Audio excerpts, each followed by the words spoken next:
after 20 Yeah, years. yeah.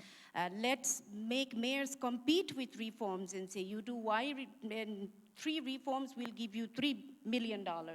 Yeah. So that is, for me, something we could emulate, and it inspires me every time. Val, one big idea. Well, big picture. I remember the same ballroom, 2014. I was lucky enough to organize an event. And I didn't realize it was the first time that the power secretaries of Nepal, Bangladesh, India, and Bhutan were in the same stage.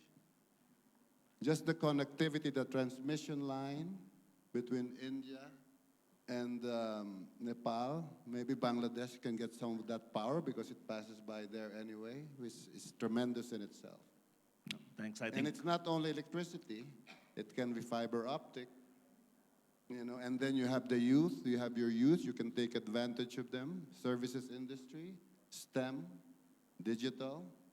There's so much you can do. Thanks. So we are going to start off with the questions coming from the stage, so from the audience, sorry. Before I would just go into, I'm so tempted because I don't want to miss the opportunity of Gwen being here, and you interviewed the Bangladesh Prime Minister, and some of the thoughts you're having. We had this conversation on Bangladesh, and where do you see, and what are some of those, 1 or 2 points you want to talk about? Because that's also a lesson that Nepal can learn from as to what Bangladesh is doing right. Right. Oh, wow, that's I didn't expect to talk about Bangladesh, but I must say, I'd heard a lot about Bangladesh, but when I went there to interview Prime Minister Sheikh Hasina and look at the economy, I was greatly humbled. I had no idea how much the country had come forward from well, let's say from the 70s, when it was virtually a broken, razed and failed state. And now, I think what's been extraordinary is just facts like, the drive for food self-sufficiency, the ability to feed and at least hold together a population of like nearly 170 million people in what is basically a low-lying near swampland. And on top of that, the influx of Rohingya refugees now that has settled the country with more than 1 million refugees on the border. And it has developed a garment industry that has gone from sort of virtually nothing to become the #2 in the world, a place it's kept for some years now. And now what I see is the rise of the digital economy in Bangladesh. And I think we're seeing a little bit of that here from what I've read you've written as well about that, Sujeev. A lot of young, bright people. So again, demographic dividend. Maybe they're mining that more effectively certainly than Southeast Asians, although Southeast Asia is becoming an aging society. And Thailand, incredibly, in 20 years has swung from being a young society to not rapidly, not as aging as Japan. So I think Bangladesh has many things going for it and everything going against it. Climate, lack of land, sort of ethnic and religious divisions, religious extremism, pretty nasty politics, and somehow it's muddled on, and it has grown consistently above 6% for like more than many years, actually, and this year's still on target for maybe hitting 8%. So I think that's pretty amazing. No, so I think we can learn a lot from it. Thanks, Gwen, because I think I've been also looking at Bangladesh, and of course tomorrow morning we have a keynote speaker from Bangladesh, the founder of Patao, is going to be there talking about a company yes, that our Bangladesh speaker is a perfect so perfect tomorrow symbol we'll of the but new I just thought take some perspectives from you. So we have a couple of questions, so please do, when you're sending your questions, so I'm online here, and please do mention who do you want to ask the question. So, but I think I've got one question. Maybe Val, you want to take this to say that, what do you think location can be leveraged to attract more investment in South Asia? That's from Abhilasha Ramaji. So. Well, I just mentioned the connectivity in electricity. Again, the service orientation of the country should be leveraged, okay? So, I mean, there are potential, I'm not familiar with the healthcare industry in India, but definitely in China, maybe Andy can, let us know this, there's an aging population in Europe and some China, Japan, obviously. So that's definitely an opportunity, you know. I mean, some people frown on migration and the diaspora, but listen, folks, that's a permanent situation. My country, 12% of our population is overseas. 10 to 12% of, you know, I just found out 18% of all the nurses in California are Filipino. Wow. Wow. What does that tell you? You know. You're taken And there's care still a lot of and of loved. nurses in my country. So, you know, you form schools. I was just talking to a friend of mine with a school last night. And we have a lot of Nepali dentist students. There's a lot of Indian dentist students. You can have more schools here, build more schools. Okay, I'm just looking at the questions. So I think I'll take a couple of them together, and maybe we can just do a round and also move on to your closing thoughts. To say that there's some Sadiq Shrestha. They says, learn from others' mistakes. However, in certain circumstances, one thing that doesn't work for someone or for one region might work for someone else or another region. Any thoughts you have on that? That's an interesting question. So you could get the question. So basically, in certain circumstances, one thing that doesn't work for someone or one region might work here, work for someone. Is there something that you would want to, anyone if you want to take this? Something that doesn't work somewhere else can work here. Neeta? I talked about this Myanmar urban secretary telling us to look at failures. So you never look, again, what worked for others, you have to overlay it over your own circumstances. What didn't work for others, you do the same. But what didn't work for the set of others, are we closer to that? Are we, socio-political, all different contexts. So I think for both what worked for others, what didn't work for others, but you have to overlay it like a GIS layer with your own set of parameters and indicators, and as we've all talked about, take the strengths out of it to say, this is what we can leverage on. This makes us vulnerable because we've seen others failing with it. We are similar on these indices, and we have to drop that. Can I add to that? Yeah. I just think one thing is that, and this is probably not a popular thing to say considering my two other panelists, but I think there was an old view. It still exists in some circles in the big development organizations, institutions, which is one size fits all. So, we've all known some of the well-known examples of restructuring efforts. For example, Indonesia went horribly wrong because the World Bank and IMF got it wrong there. And they've got it wrong in certain other places. There is no one size fits all, and there is some policymakers, and I'm not just blaming, IFIs, but others do try and apply.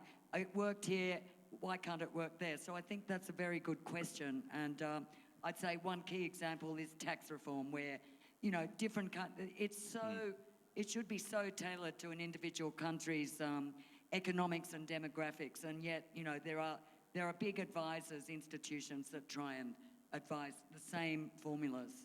So we have another question. I think it's more, I'm just trying to paraphrase the question in terms of the audience to understand. So there's from Kusum Tamang, and basically any example, because in Nepal, I think when we talk about development or changes, we rely a lot on the development partners and the multilateral and bilateral worlds, because we don't think of much on the private sector world part of it. So are there any examples any one of you want to take up where we look at corporate social responsibility or anything that has, not-for-profits that have done that we can take as lessons that we can take in Nepal? Any interesting CSR stuff or anything that not-for-profits has been done in the Southeast, in the role of development? But in any region of Asia, in Southeast Asia, yeah.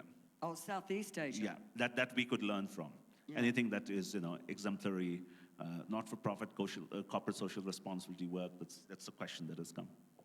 Well, so not-for-profit versus corporate social responsibility, CSR is really big companies. Not-for-profit. Yeah, and any examples of good CSR efforts that have been made that we can talk about? That's a question. If you don't have an answer, that's fine. Val's been dealing with big companies for years, haven't you? Well, I mean, let's see.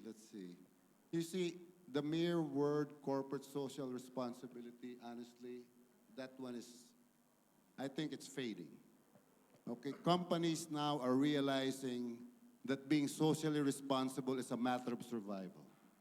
It's no longer some cute let's plant a tree, you know. Risk management now with the extreme events in the world are becoming more a risk management tool. So it's no longer a feel-good thing. It's either everybody feels good, I can't feel good alone.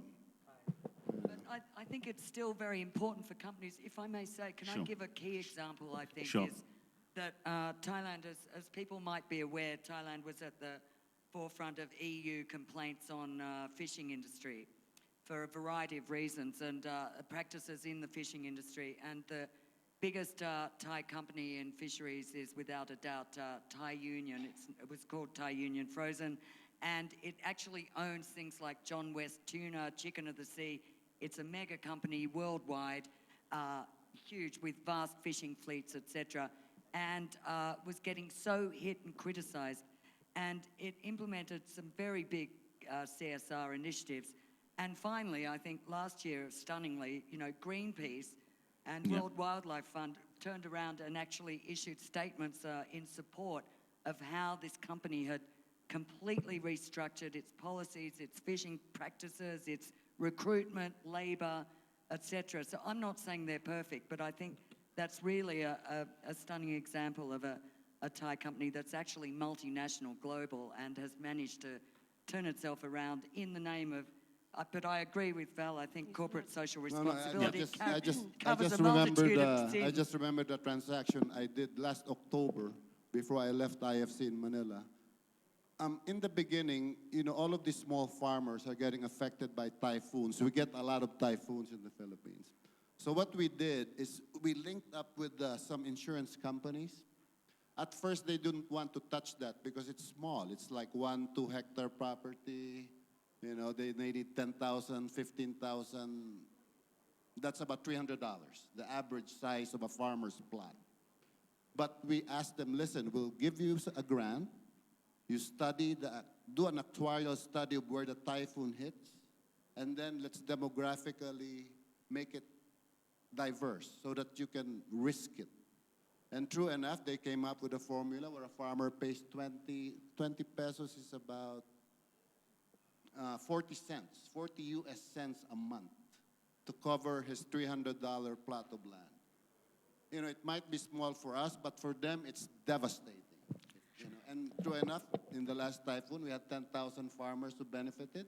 The insurance company, whom we helped create the infrastructure to have that kind of delivery system, made a small profit, but they made more profit in the advertising, saying, here we are helping the small farmers. You can trust us.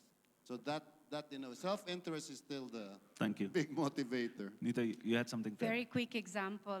Last year, I was preparing a loan for Rajasthan for 42 cities, and Coke came to see me in Philippines. And again, I used to be what you call ESD manager in my private sector days in Australia, Ecological Sustainable Development Manager. And I was very cynical to say, I'm just making your annual report look good. And so I told Coke, this is CSR, what you want us to work with us. He said, no, ma'am, it is survival.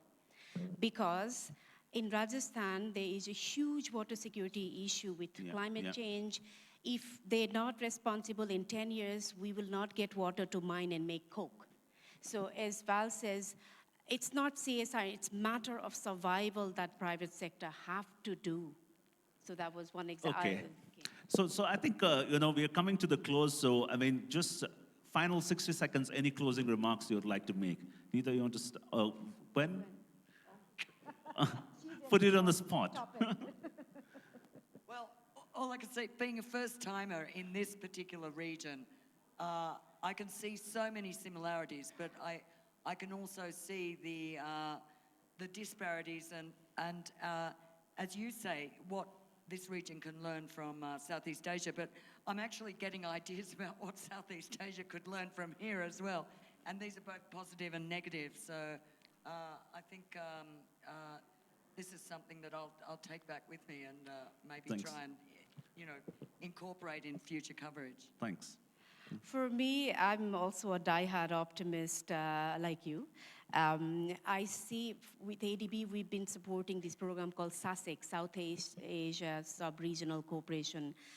I see a lot of good. We had this operational plan where the government is, we want to focus in trade reforms, custom reforms, connectivity. We are investing in building Pokhrel to connect there. We've got corridors happening going up to Myanmar through India. Again, I see a lot of good, it's all going in the right direction. But in terms of, again, for me, it's decentralization, decentralization, decentralization. Empowerment, letting people tell you what you need rather than development partners telling you what you need.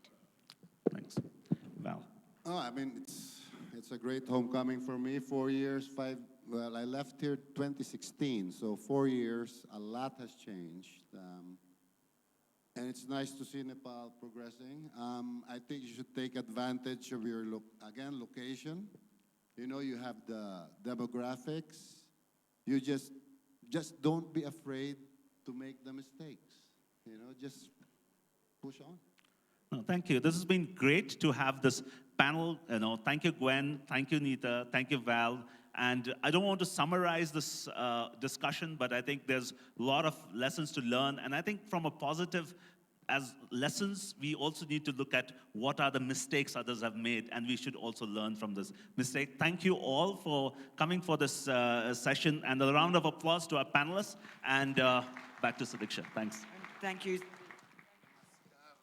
Thank you very much to our fabulous moderator and our panelists for this enlightening discussion on lessons from the East. Thank you so much to our wonderful panelists and to our moderator once again. Ladies and gentlemen, with this key session on lessons from the East, we come to an end for the very first day here at Kantipur Conclave 2020. I hope to see all of you tomorrow sharp at 8:30 because we have a jam-packed schedule with a lot of information on reimagining connectivity. Once again, thank you to each and every one of you for being a part of day one here at Kantipur Conclave. I hope all of you had a fantastic learning experience and requesting all of you to join us for our cocktail dinner. I'd also like to take your leave. Thank you very much and have a good evening ahead.